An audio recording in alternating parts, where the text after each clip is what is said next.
I'm Alan Zeigel.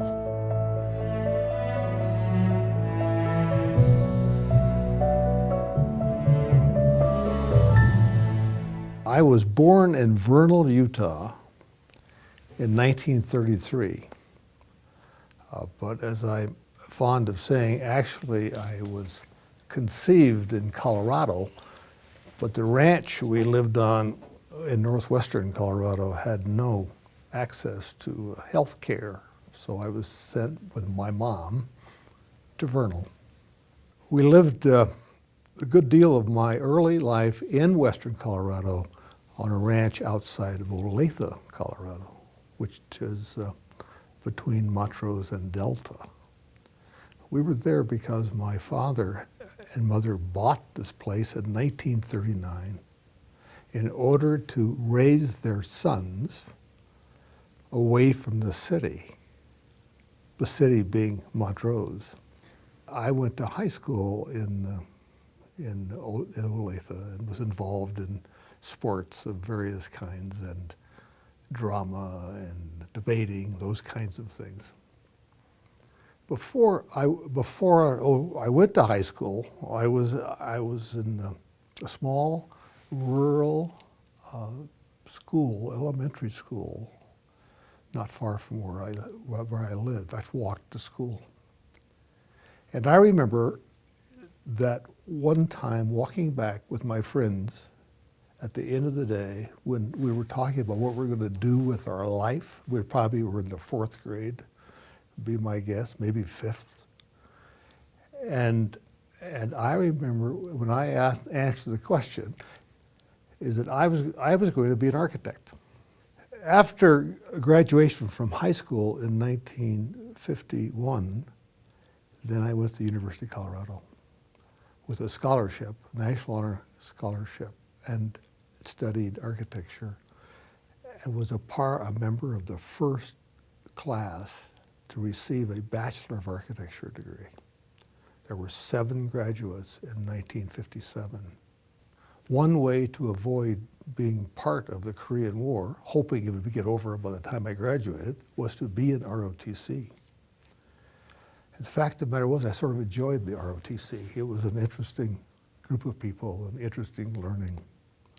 But upon graduation, I was immediately commissioned and I had to serve 3 years in the service. As it turned out, I had an opportunity to go to France from Virginia, but I had to stay in an additional year. So I was in the service for 4 years and in France for 3 of those. It gave me a chance to see Europe and to also really practice architecture for the first time. It was it led to being a company commander of a construction company of 150 people. And we did construction work all over France. The first step was to decide where I was going to work, where I was going to live. We had looked at San Francisco and various cities on the East Coast as a place to live. But right as we were getting out of the Army and leaving France, Art Everett contacted me and said, I've got this great job with James H. Johnson in Lakewood, Colorado, and living in Boulder. I suggest you do the same thing. So we came back from the service, moved to Boulder, and then started commuting to Lakewood, to Jim's office. That's probably one of the real turning points of my life. I never experienced working more than with that firm and the people in the firm. Tom Obermeyer, who became a future principal in Oz Architecture, was working there at the same time. Many firms were started from that office. Lots of firms launched because it was a great office to work in. But the problem was no one was given opportunity to own anything. You could become a principal, but you could not become an owner.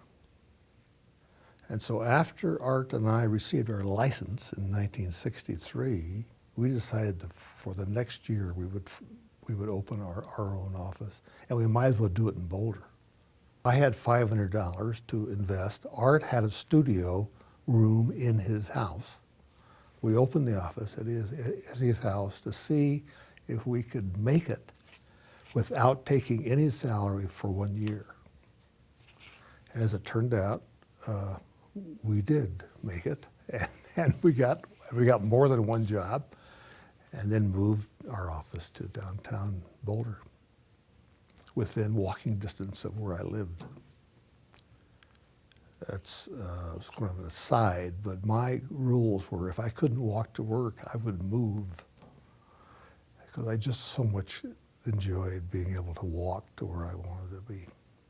There were kind of three things that we thought were important after we'd opened the office, and we discovered that almost all firms that were in Boulder, that there were lots of firms, there were over 20 firms in Boulder at that time, the successful, well-known firms would go out of business once the founder either retired or died. So one of our goals was to make sure we had an office that would outlast us. We also had sort of the far-reaching, almost unattainable goal of becoming the architect for the town of Boulder, being the town architect. Now, there were a lot of bigger firms and a lot of successful firms, Hobey Wagner being one very well-known, nationally known firm, and we wanted to become the Hobey Wagner. How would we do that? Well, one idea we had was to do the best possible architecture, to have a firm that really believed in the community and become part of the community. Also to hire the best people to help build the firm. We were fortunate enough, Art and I both were fortunate enough to have a few clients who wanted really fine buildings. You know, the National Geological Society was one, which was a national organization who were headquartered in Boulder, and they hired us in the late 60s to do their headquarters. And I suppose we were selected through friends. I can't quite remember that, but we were selected to do that building, and that won an AIA award, and many people in Boulder knew about it, and clients came because of the success of that architecture. And then people would be architects, would be interested in joining our firm if they could be a part of that. The very fact that you got a job there or asked to be hired was important, but you weren't going to stay, you weren't going to remain with that firm unless you shared an ownership. As soon as you have ownership, you start staying around. So about 1988, 89, we then became Oz Architecture with the studios in Boulder and Denver, subsequent studios in California and other places, the mountain, the Summit County and so forth. And our resort effort and our big clients allowed the firm to grow as Oz Architecture. So it was, by the time I retired in 97, the firm was about 100 people. Of course, the firm doubled again in size after I got out of there. I was a detriment to the firm size, apparently, because when I left, it got bigger. You selected good people to be part of the firm. You gave them a lot of freedom to head up their own design group and have their own vibrant practice, supported by a lot of non-architect help, of course. But along with that was ownership. So you had a stake in the firm, and you were rewarded by success of the firm based on your ownership. And we also had a tenet early in the firm's life that we were going to work for the best possible clients and have the best possible contractors. We were not going to just bid work to anybody, and that we would make certain that we worked for developers, I use the term, that had a real soul. They were interested in the product, and they had access to great financing. So we would look for those people to be our clients and to produce the work. But the most important aspect was that everyone who was there an important position particularly, but almost all positions had a feeling that they could become an owner someday. And often they were, and they had stock, and they made money from it. The celebration of our 20th year was 1984, and I remember at that celebration, we knew that the office was not terribly healthy, even though it was about 20 people, I suppose. We were seeing some signs that the economy was going to turn, and the tax law changed about that time regarding depreciation of buildings, and there were many factors that were going on, high interest rates, so forth. And we could smell trouble, but we celebrated the 20 years as though nothing was wrong, and actually spent our last, I think it cost about maybe, let's say, $2,000 to throw a party. And that was sort of our last $2,000. But we figured, what the heck? We might as well go out. Well, it did sort of spiral downward. We lost projects that we were certain we were going to have. About 1986 was the lowest point. We reached a point on a Thursday morning, I remember, after a tennis match, which I played tennis every Thursday, it seemed like, and in good weather. And I remember leaving that tennis court and my friends saying, "What are you going to do today?" And my response was, "Close the office." So I went back to the office after that tennis match, preparing to find a way to close it, when we received word that we'd actually won a design-build competition for the Omita building in Louisville, which was a rather large medical equipment company. And that actually kept the forces of the office together. It's very soon after that, Tom Obermeyer and I had a long conversation on the phone as a result of him losing a couple of his partners and being more or less a sole proprietor. We decided if we could join forces, we would have a better firm.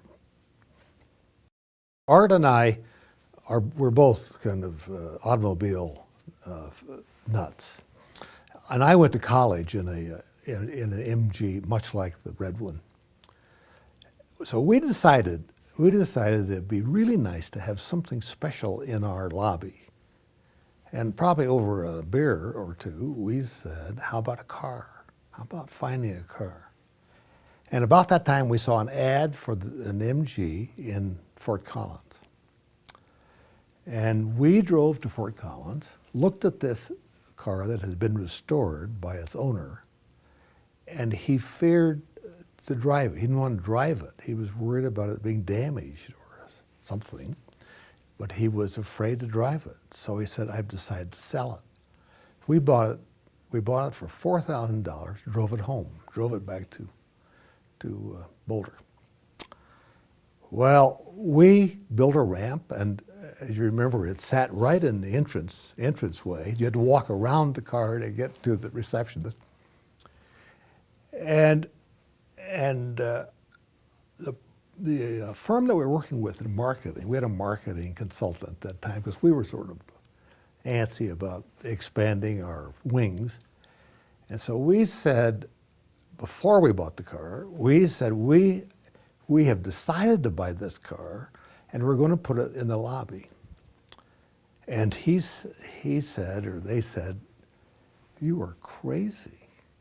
People will be confused about what it is you do, and they're going to be sort of put off by the fact that you have decided to put a car in your lobby instead of fine furniture.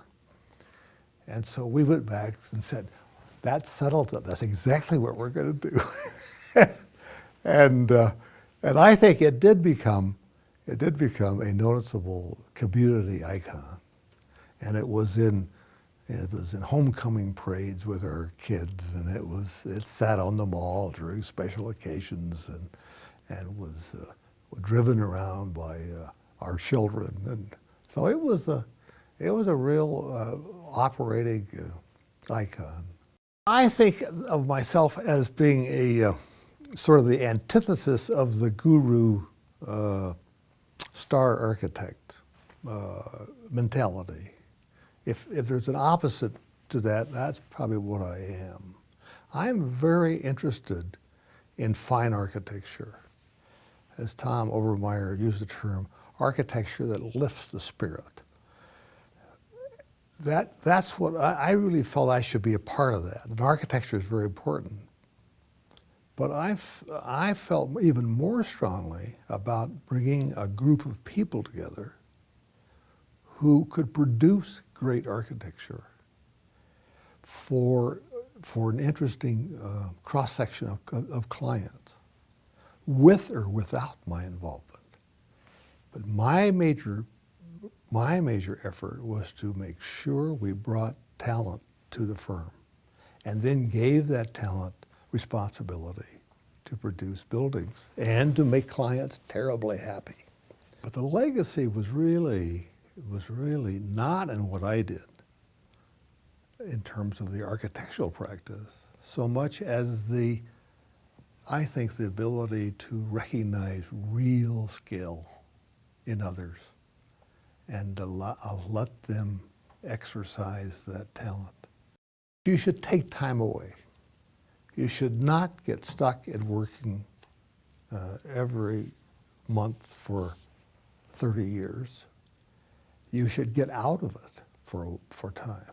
We set up a sabbatical program, which I think unfortunately has sort of gone away because of the economics that were unable to support that forever.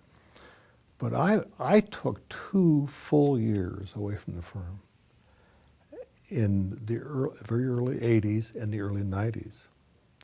And those years were spent in the first time with half salary. And the office had an agreement that you could leave for a year at half salary.